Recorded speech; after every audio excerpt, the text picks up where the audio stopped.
Da cabeça de ouro aos pés de barro, a anatomia da queda das nações. O livro de Daniel inicia sua narrativa no epicentro do exílio babilônico, ocorrido em 605 a.C., quando Judá foi subjugada pela hegemonia imperial de Nabucodonosor. Esse evento não representou apenas a derrota militar de uma nação, mas uma crise teológica sem precedentes. O trono davídico foi interrompido, Jerusalém caiu sob domínio gentílico e o povo da aliança foi lançado ao cativeiro. Contudo, o testemunho de Daniel revela que a soberania de Deus não foi abalada pela ascensão das nações, mas permanece absoluta sobre a história. Daniel, jovem da nobreza judaica, é introduzido na corte babilônica, símbolo máximo do poder humano centralizado e do antropocentrismo político. Sua presença naquele ambiente não é fortuita, mas providencial. Ele se torna a voz profética que confronta a arrogância imperial, demonstrando que o Deus de Israel governa sobre reis e impérios. Essa verdade se manifesta de forma decisiva no segundo ano do reinado de Nabucodonosor, quando o monarca é perturbado por um sonho cuja origem e significado escapam completamente à sabedoria humana. A exigência do rei, que os sábios revelassem tanto o conteúdo quanto a interpretação do sonho, expõe o limite do conhecimento humano. Diante dessa impossibilidade, Daniel busca a misericórdia divina e proclama o princípio fundamental da profecia bíblica: o curso da história não é determinado pelos tronos terrenos, mas pelo Deus soberano, que muda os tempos e as estações, remove reis e estabelece reis, dá sabedoria aos sábios e entendimento aos inteligentes. Daniel capítulo 2, versículo 21. O sonho de Nabucodonosor, a visão da história humana. Daniel inicia seu relato apresentando com exatidão o conteúdo do sonho, conforme registrado no capítulo 2, versículos 31 a 35, evidenciando que a revelação não procede de sabedoria humana, mas tem sua origem exclusiva em Deus. Tu, ó rei, estavas vendo, e eis uma grande estátua. Esta, que era imensa e de extraordinário esplendor, estava em pé diante de ti, e o seu aspecto era terrível. A seguir, descreve a composição progressiva da estátua. A cabeça era de fino ouro, o peito e os braços, de prata, o ventre e os quadris, de bronze, as pernas, de ferro, os pés, em parte de ferro, em parte de barro. Por fim, o sonho culmina com a intervenção divina. Estavas vendo, quando uma pedra foi cortada sem auxílio de mãos, feriu a estátua nos pés de ferro e de barro e os esmiuçou. Então, foi juntamente esmiuçado o ferro, o barro, o bronze, a prata e o ouro, mas a pedra que feriu a estátua se tornou em grande monte e encheu toda a terra. Essa visão estabelece o panorama completo da história dos reinos gentílicos sob a ótica humana, seguida pelo juízo divino e pela instauração do reino eterno. A cabeça de ouro, esplendor humano e soberania divina. A história da ascensão e queda dos impérios vai muito além de uma sucessão de datas, ela revela um profundo embate entre duas perspectivas espirituais. Na visão do rei Nabucodonosor, registrada em Daniel 2, o poder humano é visto como uma estátua colossal e antropomórfica. O brilho do ouro e da prata tenta ocultar a fragilidade de uma estrutura que termina em barro. No entanto, a ótica divina em Daniel 7 desmascara essa glória. Onde o homem vê metais preciosos, Deus vê feras predatórias que devoram povos e instauram o desastre por onde passam. Identificado como a cabeça de ouro, o Império Babilônico, 605 a 539 a.C., representou o ápice da autoridade humana centralizada. O profeta Daniel reconheceu que essa hegemonia não era um mérito político, mas um desígnio do alto. Tu, ó rei, a quem o Deus do céu conferiu o reino, o poder, a força e a glória, tu és a cabeça de ouro. Daniel 2, versos 37 a 38. Contudo, essa posição elevou a Babilônia à condição de martelo de Deus, o instrumento usado para julgar Judá em 586 a.C., resultando na destruição do templo e no início dos tempos dos gentios. Lucas 21, verso 24. O exílio babilônico não foi um acidente, mas a execução de uma sentença judicial contra séculos de rebeldia. As causas foram claras e profundas: a idolatria sistêmica, que profanou o lugar santo, e os crimes da elite judaica, que perverteu a justiça e oprimiu os necessitados. O profeta Jeremias denunciou que as casas dos líderes estavam cheias de engano, Jeremias 5, verso 27. Além disso, O cativeiro serviu para cobrar o repouso da terra negligenciado por gerações, até que a terra se agradasse dos seus sábados. Todos os dias da desolação repousou, até que os 70 anos se cumpriram. Segundo Crônicas, 36, verso 21. Apesar de ser um instrumento do castigo, a Babilônia não ficou impune por sua crueldade e soberba. Deus vaticinou o fim do império devido aos seus crimes de guerra e arrogância, declarando: ai daquele que edifica a cidade com sangue e que funda a cidade com iniquidade. Abacuque 2, verso 12. O Tribunal Celestial reafirmou que nenhum poder terreno é absoluto, sentenciando: pagarei à Babilônia toda a maldade que fizeram em Sião. Jeremias 51, verso 24. A cabeça de ouro era, afinal, apenas um instrumento temporário nas mãos do Rei Eterno. O desfecho dessa profecia consolidou-se em 539 a.C., quando o Império Medo-Persa, liderado por Ciro, o Grande, encerrou a era babilônica. Naquela mesma noite, o rei Belsazar foi morto após o veredito divino surgir na parede, pesado foste na balança e achado em falta. Daniel 5, verso 27. Esse evento selou o cumprimento literal de profecias feitas 150 anos antes por Isaías, que citou Ciro nominalmente: digo de Ciro, ele é meu pastor e cumprirá tudo o que me apraz. E Isaías 44, verso 28. A queda repentina do império ratifica que a soberania de Deus governa o destino das nações, provando que o Altíssimo tem domínio sobre o reino dos homens. Daniel 4, verso 17. O peito e os braços de prata, o Império Medo-Persa. A interpretação prossegue revelando a sucessão de reinos. Depois de ti, se levantará outro reino, inferior ao teu. Daniel 2, verso 39. O peito e os braços de prata simbolizam o Império Medo-Persa, 539 a 331 a.C., caracterizado por sua estrutura dual unindo as coroas da Média e da Pérsia, conforme identificado em Daniel 8, verso 20. Enquanto a Babilônia brilhava com a unidade absoluta do ouro, o Império Medo-Persa, representado pela prata, expandiu as fronteiras do mundo conhecido a níveis sem precedentes. Territorialmente, ele foi um gigante que eclipsou seu antecessor, cobrindo colossais 5,5 milhões de quilômetros quadrados. Este império continental rompeu horizontes, do rio Indo, ao sol nascente, até as terras da Grécia e Líbia, ao poente, e das águas geladas do Danúbio, ao norte, até o calor da Etiópia, Cuxi. Ao sul tamanha vastidão era regida por uma engrenagem administrativa impecável de 127 províncias. Ester 1, verso 1, pulsando a partir de centros de poder como Susa, Persépolis, Ecbátana e a icônica Babilônia. A restauração de Israel iniciou-se em 538 a.C., quando o Senhor despertou o espírito de Ciro, o Grande, para emitir o decreto que permitiu o retorno dos judeus à sua terra. Este edito, registrado em Esdras 1, versos 1 a 3, encerrou oficialmente os 70 anos de cativeiro babilônico e autorizou a reconstrução do templo em Jerusalém. Sob esta liderança persa, o remanescente judeu começou a transição da servidão para a reorganização nacional, provando que a história é movida por decretos divinos sobre reis terrenos.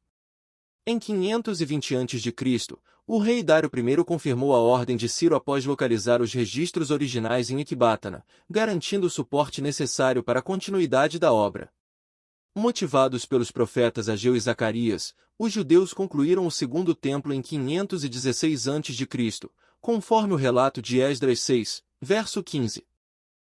Este período foi marcado pela estabilidade da lei dos medos e persas, considerada irrevogável em Daniel 6, verso 8, o que assegurou a proteção institucional do culto após o fim do exílio. A providência divina manifestou-se novamente em 474 a.C. sob o governo de Assuero, também conhecido como Xerxes I, o quarto monarca mencionado na profecia de Daniel 11 e 2. Através da corajosa intervenção da rainha Ester, o plano de extermínio arquitetado por Amã foi frustrado, resultando na emissão de um novo decreto real conforme Ester 8, versos 11 e 12. Os judeus receberam autoridade para se defenderem em todas as províncias do império, preservando assim a linhagem messiânica contra as ameaças de aniquilação. A consolidação definitiva da restauração ocorreu sob Artaxerxes I, começando em 458 a.C. com o retorno de Esdras para restabelecer o ensino da lei, conforme registrado em Esdras 7. Anos depois, em 445 a.C., Neemias obteve autorização real para reconstruir os muros e portas de Jerusalém, detalhado em Neemias 2, versos 1 a 8, devolvendo a dignidade política e física à cidade sagrada. Estes eventos selaram o cumprimento da profecia de Daniel 9, verso 25 sobre a saída da ordem para edificar Jerusalém. O ventre e as coxas de bronze, o Império Grego. Daniel continua a interpretação declarando, um terceiro reino, de bronze, o qual terá domínio sobre toda a terra. Daniel 2, verso 39. Esse reino corresponde ao Império Grego, 331 a 168 a.C., marcado pela rápida expansão militar sob Alexandre, o Grande. Para o povo judeu, esse período foi caracterizado pela helenização forçada, que ameaçou profundamente a identidade religiosa de Israel. Embora a cultura grega tenha preparado o mundo para a propagação do Evangelho, ela representou intensa pressão espiritual e cultural sobre o povo da Aliança. A ascensão meteórica de Alexandre Magno é simbolizada em Daniel 7, verso 6 como um leopardo com 4 asas, destacando a velocidade sem precedentes de suas conquistas territoriais. Em Daniel 8 e 8, ele é identificado como o grande chifre do bode que, no auge de sua força, foi subitamente quebrado. Sua morte prematura na Babilônia, em 323 a.C., não resultou em uma sucessão dinástica estável, mas na fragmentação violenta de seu vasto domínio entre seus generais, conhecidos historicamente como diádocos. A divisão profética do Império Grego é simbolizada pelas 4 cabeças do leopardo e pelos 4 chifres que surgiram após a queda do primeiro grande chifre, Daniel 8, verso 22. Historicamente, esses reinos foram consolidados pelos generais Cassandro, Lisímaco, Seleuco e Ptolomeu. Para a nação de Israel, essa fragmentação foi estratégica e dolorosa, pois transformou a Judéia no epicentro geográfico das disputas incessantes entre o rei do sul, Ptolomeus no Egito, e o rei do norte, Seleucidas na Síria. Durante o domínio ptolomaico inicial, o povo judeu desfrutou de relativa autonomia cultural, o que permitiu que, sob o reinado de Ptolomeu II Filadelfo, 285 a 247 a.C., ocorresse a histórica tradução da Septuaginta em Alexandria. Este projeto consistiu na versão das escrituras hebraicas para o grego koiné, realizada por sábios judeus para atender à diáspora e integrar a revelação bíblica à grande biblioteca, preparando providencialmente o mundo helenizado e o vocabulário teológico para a futura difusão do Evangelho. No entanto, a transição definitiva para o domínio seleucida em 198 a.C. alterou drasticamente o cenário, forçando os judeus a um dilema existencial entre a assimilação cultural helênica ou a resistência fiel à lei de Deus. Este conflito atingiu seu ápice com Antíoco IV Epifânio, o chifre pequeno, Daniel 8, verso 9, cuja profanação do templo em 167 a.C. marcou a abominação desoladora. A interrupção do sacrifício contínuo contextualizou a profecia das 2.300 tardes e manhãs. Daniel, verso 14, apontando para o tempo determinado da purificação do santuário. Em 164 a.C., Judas Macabeu retomou Jerusalém, purificou o altar e instituiu a festa de Hanukkah, conforme registrado em João 10, verso 22. A Reconquista inaugurou um século de independência liderado pela dinastia Asmoneia, 164 a.C. a 63 a.C. Durante esse período, Israel expandiu fronteiras e viveu um breve renascimento de soberania. Contudo, a unidade espiritual da revolta foi gradualmente substituída por corrupção interna e disputas de poder. A guerra civil entre os irmãos Hircano II e Aristóbulo II fragilizou a nação, atraindo a intervenção direta das potências romanas emergentes. Em 63 a.C., o general Pompeu sitiou Jerusalém e entrou no lugar santíssimo, anexando o território à República Romana. Pompeu manteve João Hircano II no poder apenas como um etnarca vassalo, sob a supervisão administrativa de Antípatro. Essa transição integrou definitivamente Israel ao Reino de Ferro, preparando o cenário geopolítico e cultural para o cumprimento da plenitude dos tempos e o nascimento do Messias. As pernas de ferro, o Império Romano. Daniel descreve o Quarto Império com palavras enfáticas. O quarto reino será forte como o ferro, pois o ferro a tudo quebra e esmiuça, como o ferro quebra todas as coisas, assim ele fará em pedaços e esmiuçará. Daniel 2, verso 40. Esta visão profética identifica o Império Romano, 168 a.C. a 476 d.C., como a potência mais avassaladora da antiguidade, caracterizada por um domínio implacável que substituiu a hegemonia grega através de uma força militar e legislativa sem precedentes. A simbologia das duas pernas de ferro antecipa a vasta extensão territorial do império e sua posterior divisão administrativa e política. Historicamente, essa dualidade manifestou-se na separação entre o Império Romano do Ocidente, com sede em Roma, Europa, e o Império Romano do Oriente, sediado em Constantinopla, Ásia. Enquanto a perna ocidental enfrentava o colapso diante das invasões bárbaras, a perna oriental preservava o legado imperial por mais um milênio, refletindo a estrutura dual da visão profética. No cenário bíblico do Novo Testamento, Roma forneceu o palco geopolítico para a plenitude dos tempos. Gálatas 4, verso 4. Sob o decreto do imperador César Augusto, o Messias nasceu em Belém devido ao recenseamento obrigatório. Lucas 2, versos 1 a 7, cumprindo as Escrituras. Anos depois, sob o governo de Tibério, Jesus exerceu seu ministério e foi crucificado sob a autoridade de Pôncio Pilatos, utilizando o método de execução tipicamente romano que cumpria as descrições proféticas sobre os sofrimentos do Messias. A relação de Roma com Israel atingiu seu ponto mais crítico em 70 d.C., quando o general Tito sitiou e destruiu Jerusalém e o Segundo Templo. Este evento trágico encerrou o sistema de sacrifícios levíticos e deu início à grande diáspora, espalhando o povo judeu por todas as nações, conforme advertido por Jesus no sermão profético, Mateus 24. A estrutura do ferro romano não apenas esmagou a autonomia política da Judéia, mas também impôs uma era de intensa perseguição ao cristianismo nascente. A perseguição aos cristãos variou da crueldade de Nero, que os usou como bodes expiatórios para o incêndio de Roma, até as campanhas sistemáticas de Diocleciano. Contudo, as estradas romanas e a língua grega preservada pelo Império serviram como veículos providenciais para a rápida expansão do Evangelho. Essa fase do ferro puro persistiu até a mudança de paradigma com Constantino, que oficializou a tolerância religiosa e iniciou a transição para a fragmentação representada pelos pés da estátua. Os pés de ferro e barro, o reino dividido e a confederação final. Daniel conclui a interpretação da estátua afirmando: quanto ao que viste dos pés e dos dedos, em parte de barro de oleiro e em parte de ferro, será um reino dividido. Daniel 2, verso 41. Ele prossegue detalhando a natureza dessa união instável. Assim como viste o ferro misturado com barro de lodo, assim se misturarão mediante casamento, mas não se ligarão um ao outro, assim como o ferro não se mistura com o barro. Daniel 2, verso 43.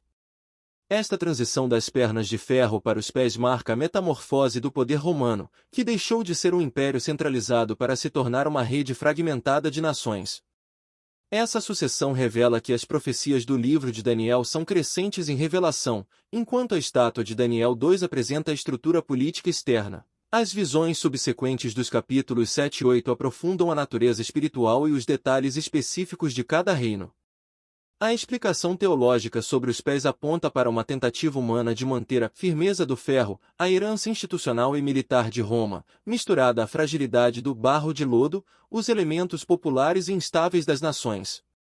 Historicamente, essa resistência à fragmentação manifestou-se em tentativas ambiciosas de restauração imperial. Líderes como Napoleão Bonaparte e Adolf Hitler buscaram reunificar o continente pela força, mas fracassaram diante da sentença profética de que esses elementos jamais se ligariam organicamente.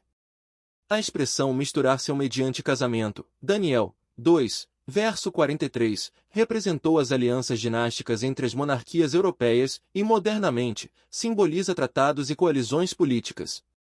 O surgimento da Comunidade Econômica Europeia, evoluindo para a atual União Europeia, é a representação contemporânea desse esforço diplomático para forjar uma unidade artificial após os traumas da Primeira e Segunda Guerras Mundiais. Embora busquem coesão, essas organizações permanecem como uma mistura que não se funde, evidenciando a fragilidade da união humana sem fundamentos divinos. Os 10 dedos dos pés da estátua são fundamentais para compreender o desfecho da história, pois correspondem diretamente aos 10 chifres da quarta besta, Daniel 7, verso 24, e aos 10 reis descritos em Apocalipse 17 e 12. Essas referências explicam que, no tempo do fim, surgirá uma confederação final de 10 líderes que entregarão sua autoridade a um governo global centralizado, a besta. Este é o último estágio da soberania humana, um equilíbrio precário entre o autoritarismo e a fragmentação que aguarda a intervenção definitiva. A pedra cortada sem mãos, o reino eterno. O clímax da revelação profética ocorre com a destruição total dos reinos humanos. Nos dias destes reis, o Deus do céu suscitará um reino que não será jamais destruído, esmiuçará e consumirá todos estes reinos, mas ele mesmo subsistirá para sempre. Daniel 2, verso 44. A pedra cortada sem mão simboliza o reino messiânico, de origem estritamente divina e não humana, representando a intervenção soberana de Cristo sobre a história. Daniel amplia essa visão no capítulo 7, onde o Messias é apresentado como o Filho do Homem, que vem com as nuvens do céu. Ele recebe do Ancião de Dias domínio, e glória, e um reino, para que todos os povos, nações e línguas o servissem. Daniel 7, versos 13 e 14. Enquanto os reinos terrestres são representados por bestas que sobem do mar, o reino de Cristo é um domínio eterno que jamais passará ou será destruído, estabelecendo uma soberania universal absoluta. No Antigo Testamento, as promessas desse governo são fundamentadas na linhagem de Davi e na supremacia de Deus sobre as nações. O Salmo 2, versos 8 e 9 declara que o Messias regerá as nações com vara de ferro e as despedaçará como a um vaso de oleiro, enquanto Isaías 9, verso 7, garante que do aumento do seu governo e da paz não haverá fim. Cristo é a pedra angular, Salmo 118 e 22, que serve de fundamento para os fiéis, mas de destruição para os sistemas que se opõem ao seu governo. O Novo Testamento confirma que Jesus é a pedra viva que esmiuçará a soberania dos reinos deste mundo.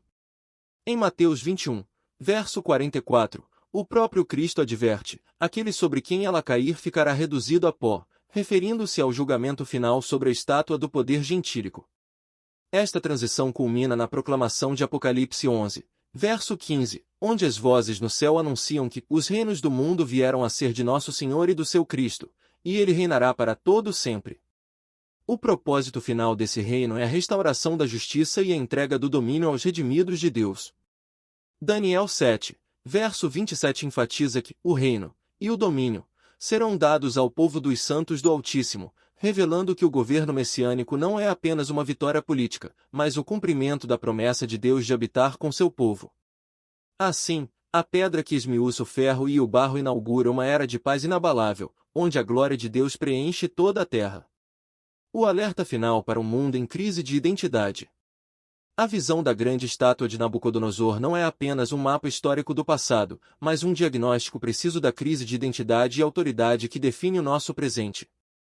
Vivemos nos dias destes reis, Daniel 2, verso 44, na fase terminal dos pés de ferro e barro, onde o autoritarismo estatal, o ferro, tenta forjar uma unidade impossível com a fragilidade das ideologias populares e progressistas, o barro. Para o cristão e o judeu, a mensagem é de alerta máximo. O brilho aparente das ambições humanas é uma ilusão que esconde uma estrutura precária, pronta para colapsar diante da soberania divina. As ideologias contemporâneas, sejam elas ditaduras explícitas ou o progressismo radical que busca cercear liberdades individuais, representam a rebelião final contra a ordem estabelecida pelo Criador. Ao tentar desconstruir a natureza humana, sugerindo que o homem pode viver sem freios morais ou até assumir uma existência puramente animal, o mundo ataca a própria imago Dei, e criou Deus o homem à sua imagem, a imagem de Deus o criou, homem e mulher os criou. Gênesis 1, verso 27. Esta oposição manifesta-se no crescimento alarmante do antissemitismo e da perseguição aos cristãos, revelando que os reinos deste mundo veem no povo da aliança um obstáculo às suas pretensões de controle absoluto. O remanescente fiel deve manter a vigilância espiritual recomendada por Jesus no sermão profético: olhai, vigiai e orai, porque não sabeis quando chegará o tempo. Marcos 13, verso 33. Judeus e cristãos precisam estar atentos para não se deixarem seduzir por coalizões que prometem paz e segurança ao custo da renúncia à verdade bíblica. As perseguições atuais não são meras crises políticas, mas dores de parto de uma transição para o reino que esmiuçará a estátua do orgulho humano, reduzindo após estruturas de poder que hoje tentam silenciar a fé e a liberdade. Este é o momento para um apelo individual urgente. Se os pés da estátua em que o mundo se apoia estão rachando, onde está o seu fundamento? Voltar-se para Deus é a única resposta segura diante de uma humanidade que decidiu viver o que quiser, abandonando a dignidade de ser filho de Deus para abraçar a degradação do pecado. Arrependa-se e busque refúgio na pedra, que é Cristo, antes que se cumpra o julgamento final sobre o sistema gentílico, pois somente o reino que jamais terá fim permanecerá quando todos os reinos terrenos forem dissipados como a palha da eira, conforme descreve o profeta Daniel em Daniel 2. Verso 35, ao afirmar que eles serão levados pelo vento até que não se ache mais lugar para eles. Se este conteúdo edificou a sua fé e ampliou a sua compreensão das Escrituras, deixe o seu like, pois isso fortalece e impulsiona o canal. Inscreva-se, ative o sininho das notificações para acompanhar os próximos conteúdos e participe deixando o seu comentário, sua interação é muito importante. E, se considerar este tema relevante, compartilhe e divulgue o vídeo para que essa mensagem alcance ainda mais pessoas. Professor Antônio Lima.